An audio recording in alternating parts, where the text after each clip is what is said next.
Ever pondered over the baffling tale of King Nebuchadnezzar's transformation into an animal? Today, we're delving into an intriguing mystery of ancient history, a story that has puzzled scholars and theologians alike for centuries. The story of King Nebuchadnezzar, a mighty ruler whose life took an unexpected turn when he was condemned to live as an animal. A tale that intertwines power, pride, and a divine punishment that's as bewildering as it is fascinating. But who exactly was King Nebuchadnezzar? To understand the mystery of his transformation, we must first delve into the man himself and his illustrious reign. King Nebuchadnezzar was the longest reigning and most powerful monarch of the Neo-Babylonian Empire. His reign lasted for a remarkable 43 years, from 602 to 562 BCE. Under his rule, the Babylonian Empire reached the zenith of its military power and prosperity. It was Nebuchadnezzar who was responsible for the vast expansion of his empire, which stretched from the Persian Gulf to the borders of Egypt. He was a master builder, known for constructing some of the most iconic structures of the ancient world, including the Hanging Gardens of Babylon, one of the seven wonders of the ancient world. Yet despite his accomplishments, Nebuchadnezzar was not just a warrior and a builder. He was also a deeply complex individual, known for his bouts of madness and his moments of profound despair. It was these complexities, along with his towering pride, that would set the stage for his startling transformation. A transformation that is not simply an obscure footnote in history, but a tale that raises profound questions about the nature of power, the consequences of pride, and the mysterious ways in which divine punishment can manifest itself. So, who was this mighty king, and why was he condemned to live as an animal? Let's delve into the story. As we embark on this journey, it's crucial to understand Nebuchadnezzar's rise to power. Our tale begins with a young Nebuchadnezzar, second in line to the throne of Babylon, a city-state that was just beginning to flex its muscles on the world stage. Upon the death of his father, Nabopolassar, Nebuchadnezzar ascended to the throne and quickly proved himself a capable and ambitious ruler. He was not just a warrior king, though he certainly excelled in that role, leading his troops to victory in battles that reshaped the map of the ancient Near East. But Nebuchadnezzar was also a builder, a visionary who saw potential in the sand and clay of his homeland. He transformed Babylon from a modest city-state into an empire that was the envy of the world. His most significant achievement, perhaps, was the construction of the Hanging Gardens of Babylon, one of the seven wonders of the ancient world. These terraced gardens, filled with exotic plants and animals, were a testament to Nebuchadnezzar's grand vision and his ability to make that vision a reality. Nebuchadnezzar was also a patron of the arts and sciences. Under his rule, Babylon became a center of learning and culture, attracting scholars and artists from across the region. He oversaw the construction of magnificent palaces and temples filled with stunning works of art and vast libraries of clay tablets, preserving the wisdom of the ages for future generations. But Nebuchadnezzar's reign was not just about grandeur and luxury. He also implemented a series of reforms that improved the lives of his subjects, from establishing fair trade practices to improving irrigation systems and agricultural productivity. Yet his rule was not without controversy.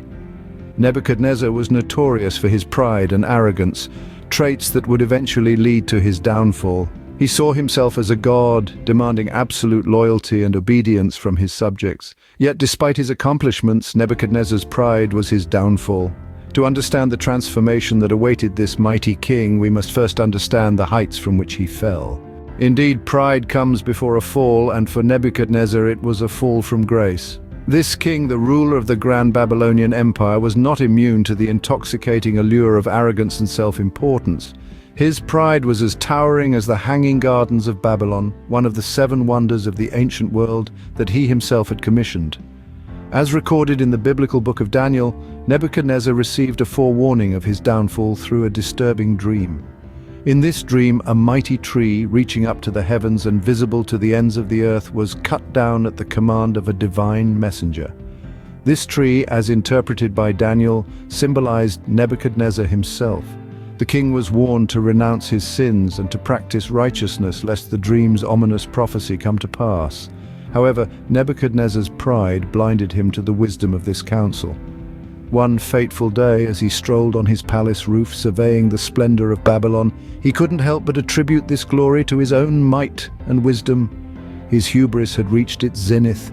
In response to his audacious claim, a voice from heaven announced the fulfillment of the dream's prophecy. Nebuchadnezzar was to be driven away from his people and would live among the beasts of the field. He would eat grass like an ox, his body drenched with the dew of heaven, until he recognized the supremacy of the Most High over earthly kings. And so it came to pass. Nebuchadnezzar, the great king of Babylon, was transformed into a beast-like state, living off the land and losing his mind to the wild. This was a divine punishment, a stark reminder that no matter how high one may rise, humility before the divine is paramount. The mighty king was humbled, his human dignity stripped away, living as an animal for 7 years. This was the downfall of Nebuchadnezzar, a powerful narrative of pride, prophecy, and punishment. But what did this transformation signify? What lessons can we glean from this bizarre tale? Let's delve into the heart of King Nebuchadnezzar's metamorphosis and unravel its implications. His transformation was not simply a punishment, but a profound lesson in humility. Nebuchadnezzar, in his arrogance, saw himself as the supreme ruler, forgetting that his power was given and could be taken away by a higher authority.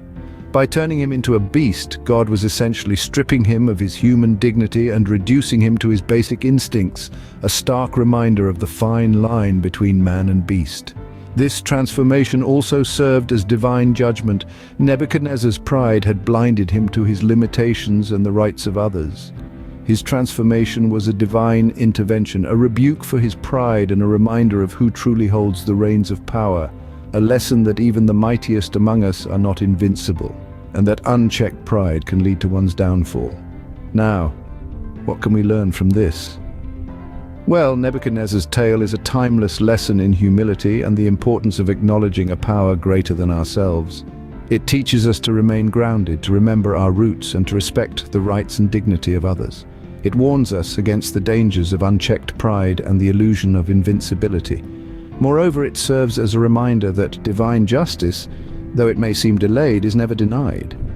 Those who misuse power, who trample on the rights of others, who let their pride cloud their judgment, will eventually face the consequences of their actions. Lastly, it highlights the transformative power of divine intervention. Nebuchadnezzar's transformation was not permanent. It was a means to an end, a journey towards self-realization and redemption. It shows us that no one is beyond redemption, that every story, no matter how dark, can have a turning point. In the end, Nebuchadnezzar's story serves as a timeless reminder of the dangers of unchecked pride. However, Nebuchadnezzar's story doesn't end with his humiliation. There's redemption too. When we last left him, Nebuchadnezzar was in a state of disgrace, living among the beasts of the field. But, as with many great narratives, there's more to his tale. Nebuchadnezzar's restoration to his throne was nothing short of miraculous. After 7 long years of living in the wild, the once proud king finally acknowledged the sovereignty of the Most High God. "The heavens do rule," he proclaimed, a stark contrast from the arrogant monarch who once believed he was invincible. With this newfound humility and recognition of divine authority, a remarkable thing happened.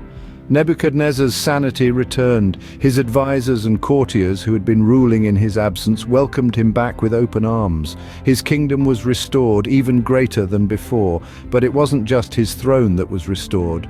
Nebuchadnezzar himself was transformed. No longer was he the proud, boastful king, drunk on his own power. Post his extraordinary transformation, he became a king who ruled with justice and righteousness. His heart, once filled with pride, was now filled with gratitude and respect for the divine power that had humbled him. This transformation was so profound that Nebuchadnezzar issued a decree praising the Most High, declaring his eternal reign and acknowledging his power to humble those who walk in pride. Imagine the most powerful king of the greatest empire of the time, publicly declaring his humility and attributing his power to the divine. A truly transformative moment. So, what's the takeaway from Nebuchadnezzar's story? It's a powerful reminder of the perils of unchecked pride and the transformative power of humility. It's a testament to the fact that even in our lowest moments, there's always room for redemption and transformation. The tale of Nebuchadnezzar, then, is not just one of downfall, but also of redemption and transformation. It's a story that resonates across millennia, reminding us that acknowledging a power greater than ourselves can lead to our own restoration.